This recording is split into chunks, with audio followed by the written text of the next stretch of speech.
इन सभी परियोजनाओं के लिए नौतनवा विधानसभा के विधायक, यहां के माननीय सांसद और केंद्रीय मंत्री श्री पंकज चौधरी जी को और पूरे जनपद वासियों को मैं हृदय से बधाई देता हूं, अपनी शुभकामनाएं देता हूं।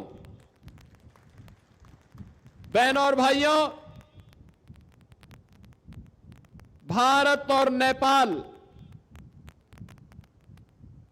दोनों मित्र देश के रूप में एक साझी विरासत का प्रतिनिधित्व करते हैं। दोनों देशों के बीच में एक साझी विरासत है, रोटी बेटी का संबंध है। नेपाल के लोग भारत के अंदर और भारत के लोग नेपाल के अंदर बिना किसी बाधा के आते जाते हैं और बौद्ध तीर्थ स्थल होने के नाते देश और दुनिया की निगाह भी इस पूरे क्षेत्र में बनी रहती है। उन स्थितियों में बौद्ध परिपथ का हिस्सा होने के कारण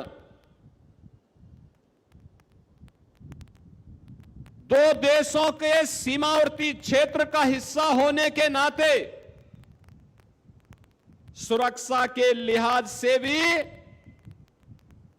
और भारत के नागरिकों को, महाराजगंज जनपद के नागरिकों को, नौतनवा और फरेंदा के नागरिकों को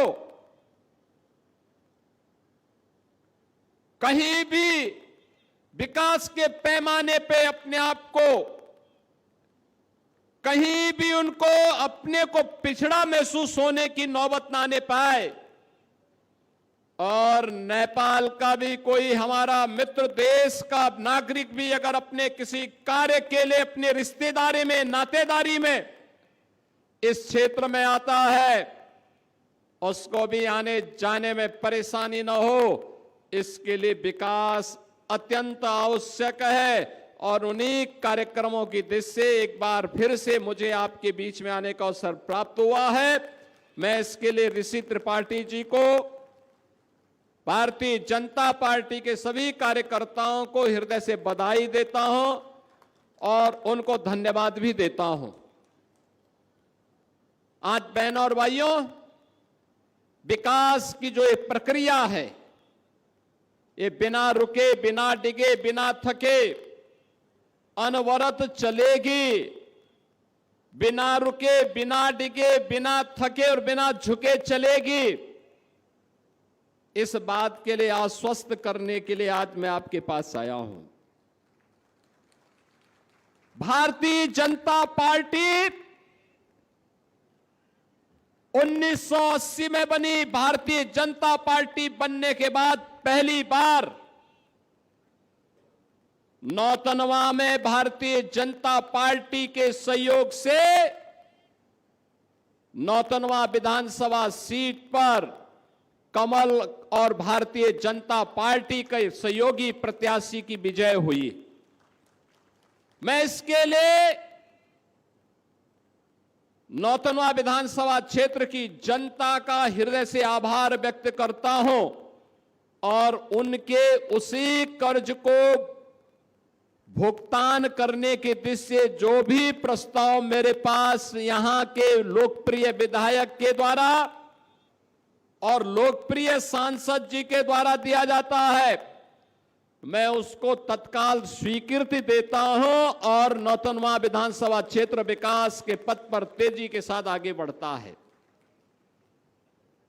आज आपने परिवर्तन देखा होगा और ऐसा तो नहीं है कि ये मुझसे कोई छुपाई हुई बात हो। मैं तो यहां पे आता ही रहता था। जब मैं सांसद था तो मेरे लिए महाराजगंज जिला ऐसे ही था जैसे गोरखपुर संसदीय क्षेत्र का कोई भाग हो।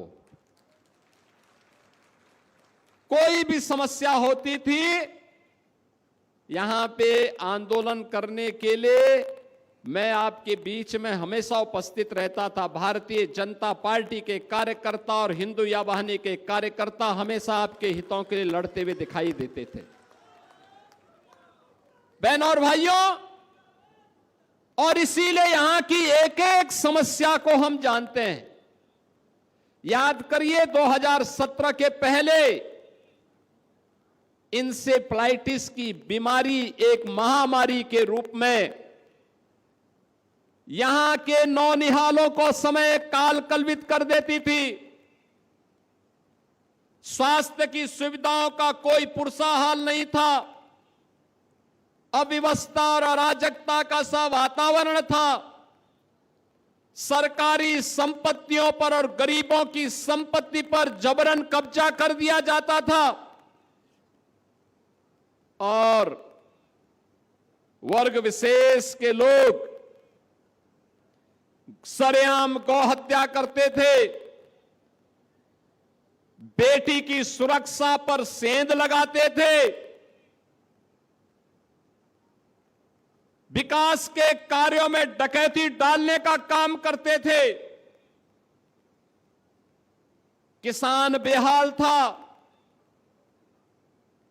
नौजवान परेशान था,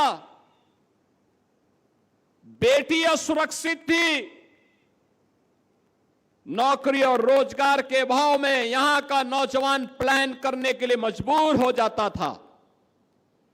बहनों और भाइयों, आज मैं कह सकता हूं ये डबल इंजन की सरकार प्रधानमंत्री मोदी जी के मार्गदर्शन और नेतृत्व में जब से काम करनी प्रारंभ की है, तब से आपने देखा होगा महाराजगंज में भी परिवर्तन देखने को मिला है। इंसेफ्लाइटिस समाप्त, यानी नौ की बीमारी जो थी, दिमागी बुखार, समाप्त। अब बच्चे काल कलवित नहीं होते हैं। अब महाराजगंज जिले में भी एक मेडिकल कॉलेज काम कर रहा है।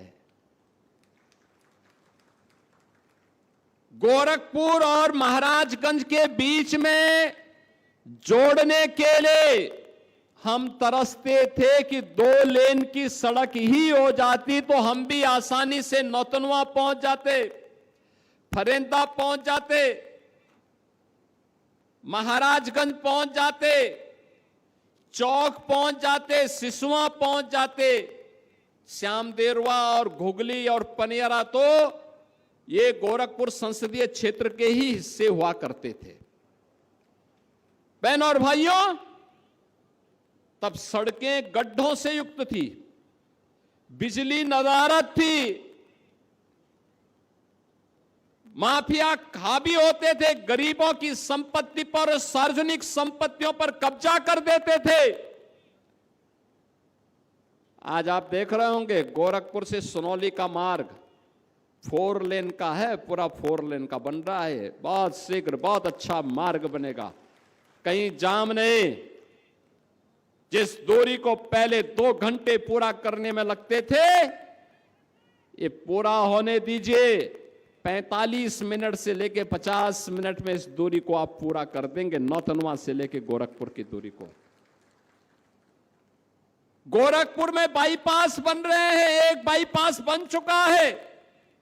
अगर गोरखपुर नगर में नहीं जाना है, जंगल कौड़िया से आपको लखनऊ की तरफ जाना है, तो जंगल कौड़िया से लेकर के सीधे सैजनवा के बीच एक बाईपास बन गया है। अगर आपको कुशीनगर की तरफ जाना है, जंगल कौड़िया से कुशीनगर की तरफ जाने के लिए एक नया बाईपास का निर्माण युद्ध स्तर पर चल रहा है। ठूठीपाड़ी से लेकर के महाराजगंज जिला मुख्यालय की सड़क तो इतनी खराब थी, चलना कठिन होता था। अगर कभी उस सड़क से कोई कार्यकर्ता हमें बोलता था कि निचलौल आना है या ठूठीबाड़ी आनी है, हम लोग बोलते थे यार कि क्या हो गया, ये ठूठीबाड़ी हमारे पास आ जाता तो हम 2 घंटे हमारे बच जाते। और आज आप देख रहे होंगे 4 लेन की सड़क और 2 लेन की सड़क का कितना जोरदार नेटवर्किंग खड़ी हो रही है। विकास की पहली शर्त है सड़क। ये अच्छी सड़कें। हमने केवल समाज को ही नहीं जोड़ा है, बल्कि जहां जहां भी विधायक जी ने प्रस्ताव दिए थे, हमने वहां वहां पुल का स्वीकृति भी दे दी है। पुलों का निर्माण कार्य प्रारंभ भी हो चुका है, या जो बचे हैं वो भी आगे बढ़ जाएंगे। अन्नदाता किसानों के लिए यहां पर बरसाती पानी और नदी के पानी को रोक करके बैराज का निर्माण हो। बनेलिया मां के नाम पर आज रोहिन में बैराज बन गया है। हजारों एकड़ खेती के लिए सिंचाई की सुविधा अब यहां से उपलब्ध होगी। यहां के किसानों की आमदनी कई गुना बढ़ाने में मदद मिलेगी। सड़कों का एक जाल बनाने का काम, बेहतरीन नेटवर्किंग का काम एक और ये हो रहा है, और दूसरी तरफ जिनको किसी ने नहीं पूछा, आजादी के बाद जिनको कोई अधिकार नहीं मिल पाया था, उन बनटांगिया गांव से जुड़े हुए लोगों को भी उनका अधिकार देकर के सम्मानजनक रूप से आगे बढ़ने के लिए ये डबल इंजन सरकार ने उन्हें पट्टा भी उपलब्ध कराया, उनका नाम मतदाता सूची में भी डलवाया, और उनको सभी प्रकार की सुविधाओं से आच्छादित करने का काम भी किया है। मुझे याद है 2017 से 22 के बीच में श्री बजरंग बहादुर सिंह जी फरेंदा के विधायक हुआ करते थे। कई बार ये आए कि फरेंदा में बनटांगिया गांव है। ऋषि त्रिपाठी ने कई बार मुझे यहां के लक्ष्मीपुर के बारे में बताया। पंकज जी ने कई बार बताया। लेकिन बहनों और भाइयों, पिछली सरकारें गरीबों की कहां सुनती थी। गरीबों की पीड़ा को तो डबल इंजन सरकार, बीजेपी के डबल इंजन की सरकार सुन रही है और उसका समाधान भी निकाल रही है। आज बनटांगिया गांव में वो सब सुविधा है जो एक सामान्य राजस्व गांव में है। हर गरीब को मकान मिल रहे हैं, हर गांव के लिए कनेक्टिविटी है, हर गरीब के घर में शौचालय है, हर गरीब के लिए राशन की सुविधा है, हर गरीब के लिए स्वास्थ्य की, आयुष्मान भारत की सुविधा है, नौजवान के लिए रोजगार है। उत्तर प्रदेश पुलिस में जब भर्ती हुई, मैं देख रहा था कि महाराजगंज के भी हैं कि नहीं है। मैंने देखा कि सैकड़ों नौजवान महाराजगंज जिले से भी भर्ती हुई थे, सैकड़ों नौजवान महाराजगंज जिले से। जब मैं देखता हूं कि अब यहां का किसान सिंचाई की सुविधा भी प्राप्त कर रहा है, सरकार की योजना में ट्रैक्टर भी प्राप्त कर रहा है, बीज भी प्राप्त कर रहा है, और उसकी उपज को खरीद करने के लिए क्रय केंद्रों के माध्यम से भी व्यवस्था दी गई है। अगर मार्केट में ज्यादा दाम है, किसान चाहे तो मार्केट में बेचे, अन्यथा सरकार उसको खरीदेगी। ये सुविधा भी अब हम लोग उपलब्ध करवाने का काम कर रहे हैं। अब कोई माफिया किसी गरीब की जमीन पे कब्जा नहीं कर सकता है, नहीं कर सकता है। कोई आपको धमकी नहीं दे सकता है, कोई जबरन आपके साथ नहीं कर सकता है, और बेटी की सुरक्षा में कोई सेंध लगाने का दुस्साहस भी नहीं कर सकता है, और गौ माता की भी कोई हत्या करने का दुस्साहस अब नहीं कर सकता है। बहनों और भाइयों, आज आप देख रहे होंगे, जब से बीजेपी के विधायक बने या बीजेपी के सहयोगी दलों के विधायक बने,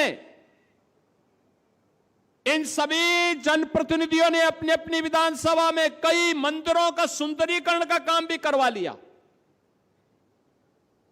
पहले होता क्या था, यही पैसा जाता था कहां? कब्रिस्तान की बाउंड्री वाल के लिए।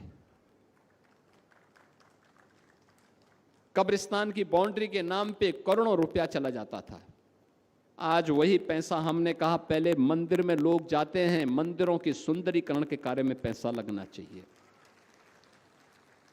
वहां जन सुविधाओं का विकास किया गया, बेहतर सुविधाएं दिलाई गई।